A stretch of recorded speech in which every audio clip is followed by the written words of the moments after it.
بسم اللہ الرحمن الرحیم یا ایھا الرسول بلغ ما انزل الیک من ربک صلوات۔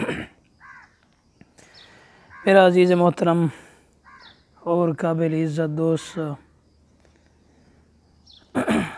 ہم نے ایک دوسرے کے خلاف باتیں بنانا، ایک دوسرے کے گلے و شکوے کرنا بہت ہی جلدی سیکھا ہے، پر یہ نہیں سیکھا کہ خدا کی یہ لاریب کتاب ہم سے کیا چاہتی ہے۔ یہ نہیں سیکھا کہ خدا ہم کو اس کتاب کے ذریعے پیغام کیا دینا چاہتا ہے۔ فقط یہی پیغام دینا چاہتا ہے کہ جی اپنے فقط مردوں کو بشکوانے کے لیے میں نے یہ کتاب نازل کی ہے، یا کوئی اور مقصد بھی ہے۔ میں نے آپ کے سامنے سورۃ مائدہ کی آیت نمبر 67 اس کی تلاوت کی ہے۔ خدا اس میں فرماتا ہے، اے میرے پیغمبر، جو کچھ تیرے پروردگار کی طرف سے تجھ پر نازل ہوا ہے اس کو مکمل طور پر لوگوں تک پہنچا دو۔ بات نہایت ہی توجہ طلب ہے۔ ترجمے کی طرف ہم نے بھی جانا ہے اور ترجمے کو سمجھنا بھی ہے کہ خدا نے اتنا بڑا پیغام دیا کہ خدا تاکیداً کہہ رہا ہے کہ اگر تو نے یہ کام نہ کیا تو گویا میری رسالت کا کوئی کام بھی نہ کیا۔ حالانکہ سب مفسرین قرآن جتنوں نے بھی اس آیت کی تفسیر کی ہے، طاہر القادری صاحب، سب نے لکھا ہے کہ خم غدیر کا مقام تھا، گرمی اتنے زوروں پر تھی کہ گرمی کی انتہا تھی کہ ریت جو پہاڑ تھے وہ آگ اگل رہے تھے۔ میں نے تفسیر عثمانی بھی پڑھی ہے، اس میں لکھا تھا کہ یہ آیت جب نازل ہوئی تو پیغمبر خدا صلی اللہ علیہ وسلم نے اپنے جو صحابی اس کے ساتھ رہتے تھے ان سے کہا کہ اب تمہاری نگرانی کی مجھے ضرورت نہیں ہے، اب میری نگرانی خدا خود کر رہا ہے۔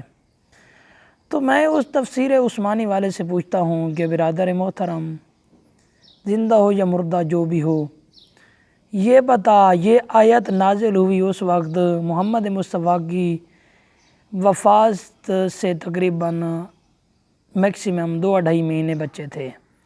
2-2.5 مہینے پہلے یہ آیت نازل ہوئی۔ 2-2.5 مہینے آیت کے پہلے نازل ہونے سے خدا محمد مصطفیٰ کو تسلی دیتا ہے۔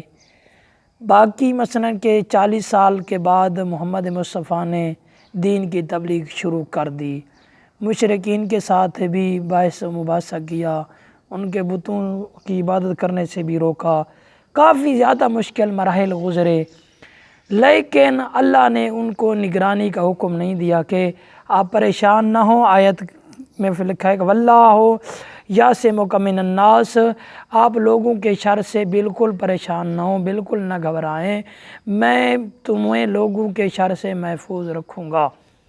ہاں، تو وہ کہتا ہے کہ محمد مصطفیٰ دین کی تبلیغ کرتے تھے تو دین کی تبلیغ کرنے سے لوگوں کی وجہ سے خطرہ ہوتا تھا، تو اس خطرے سے بچنے کے لیے اللہ نے کہا تھا کہ آپ جی پریشان بالکل نہ ہوں، میں نے آپ کی حفاظت کا بندوبست کر دیا ہے۔ تو میں کہتا ہوں اے بندہ خدا، پہلے بھی تو محمد مصطفیٰ نے دین کی تبلیغ کی تھی، کیا آپ کوئی انوکھی تھی؟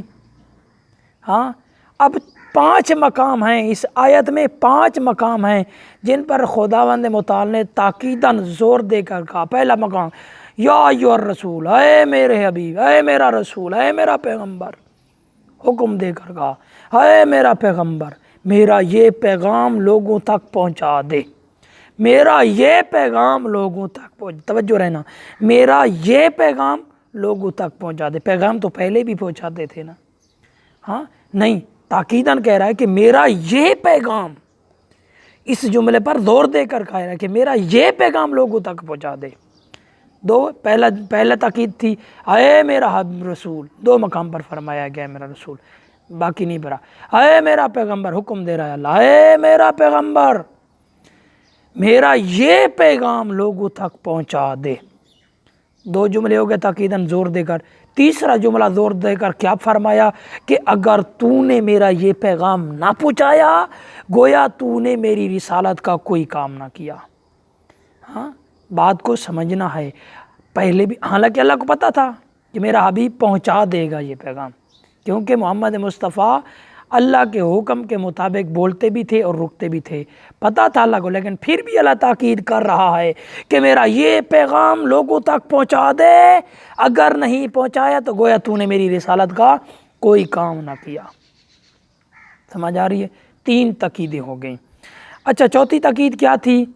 ہاں جب محمد مصطفیٰ یہ پیغام پہنچانے لگے تو دل میں پریشان ہو گئے، تھوڑا بہت ڈر گئے۔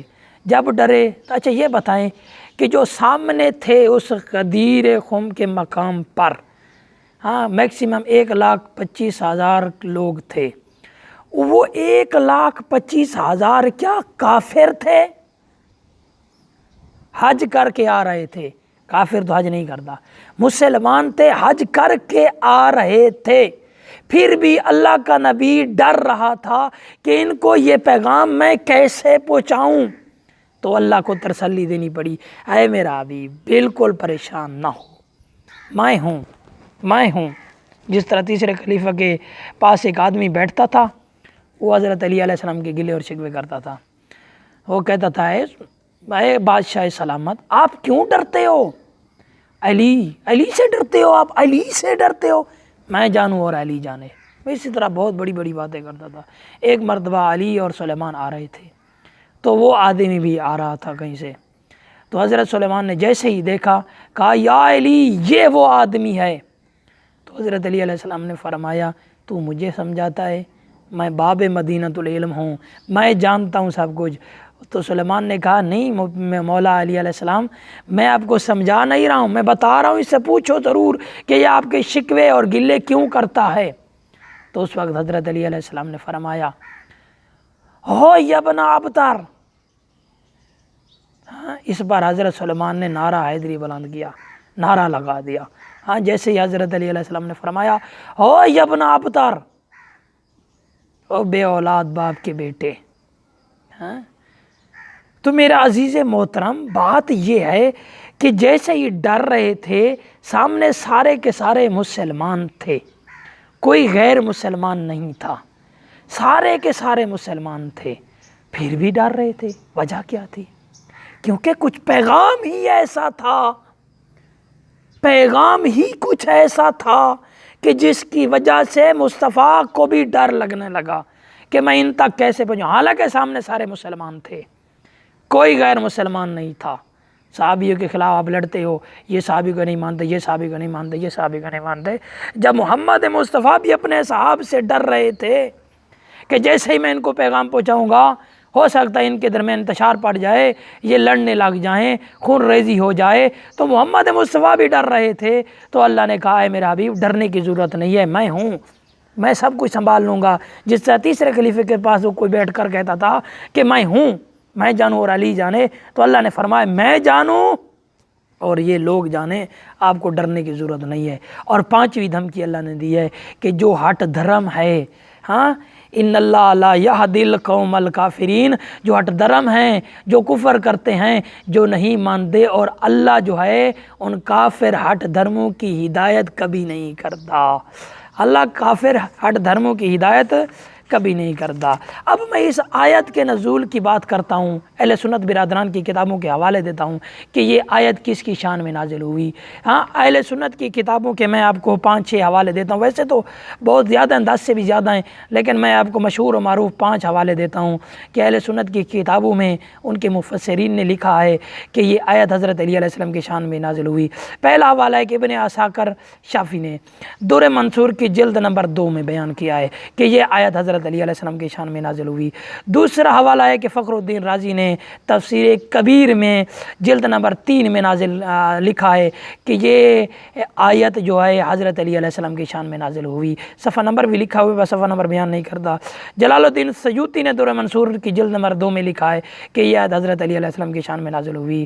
اچھا آگے لکھا ہے کہ بدر الدین حنفی نے صحیح بخاری میں لکھا ہے، صحیح بخاری کی جلد نمبر 8 ہے، اس میں لکھا ہے کہ یہ آیت حضرت علی علیہ السلام کی شان میں نازل ہوئی۔ اچھا شیخ محمد عبد مصری نے تفسیر منار کی جلد نمبر 6 میں لکھا ہے کہ یہ آیت حضرت علی علیہ السلام کی شان میں نازل ہوئی۔ میں کہتا ہوں کہ جو اللہ محمد مصطفیٰ کو دھمکی دے کر 4-5 دھمکیاں 4-5 بار تاکیداً زور دے کر کہا اے میرا حبیب یہ کام کر دے، اگر تو نے یہ کام نہ کیا، گویا علی کی ولایت کا اعلان نہ کیا تو نے میری رسالت کا کوئی کام نہ کیا۔